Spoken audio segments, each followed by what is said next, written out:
किसी गांव में भोला नाम का एक सीधा साधा व्यक्ति रहता था। वह बहुत ही साफ दिल का था। आयु अधिक हो जाने पर भी वह बच्चों की तरह भोला था, इसलिए सब मंद बुद्धि कहकर उसका मजाक उड़ाते थे। वह जहाँ भी कोई काम पकड़ता, थोड़े ही दिन में रोजगार छिन जाता, क्योंकि दुनिया के साथ चलने के लिए कपट बुद्धि ज़रूरी है। इस तरह कई कामों में हाथ आजमाने के बाद भी वह बेरोजगार ही रह गया और उसके खाने के लाले पड़ गए। एक रात भोला मंदिर के सामने बैठकर बुरी तरह रोते हुए बोला, हे ईश्वर, मुझसे कोई काम नहीं बनता। मेरे लिए कोई व्यवस्था कर दे या मुझे अपने पास बुला ले। पास ही पेड़ के पीछे एक चोर छिपा हुआ था। भोला का रोना सुनकर चोर का दिल पसीज गया और वह उसके पास जाकर बोला, भाई, तुम मेरे साथ चलो और मेरे साथ ही काम करना। भोला ने पूछा कि आप क्या काम करते हैं? चोर ने सीधे बता दिया कि मैं चोरी करता हूँ। भोला ने कहा, मुझे चोरी करना नहीं आता। चोर ने कहा, मैं सिखा दूंगा। दोनों साथ चल पड़े। रास्ते में चोर खलिहान में अनाज चुराने घुसा।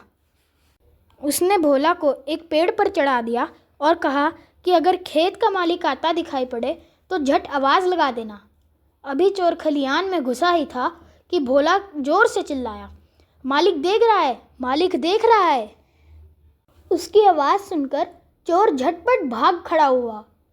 ज़रा दूर जाकर चोर ने पूछा, मैं तो सब देख भाल कर अंदर घुसा था, इतनी जल्दी खेत का मालिक कैसे आ गया? तुमने उसे कितनी दूर से देखा था? भोला ने कहा, मैंने खेत के मालिक को थोड़े ही देखा, मैंने तो दुनिया के मालिक को देखा। उसकी नज़र से कुछ नहीं छिपता। भले ही खेत के मालिक ने नहीं देखा, पर दुनिया का मालिक तो देख रहा है ना। आखिरी हिसाब तो उसी को करना है ना। भोला की बातें सुनकर चोर हक्का बक्का रह गया। उसकी आंखों में आंसू आ गए। उसने कहा, भाई, सब मुझे बोलते रहे कि यह काम गलत है। मैंने कभी किसी की ना मानी, पर आज तुमने मेरी आंखें खोल दी। सही कहा, आखिरी हिसाब तो उस सारे जहां के मालिक को ही देना है।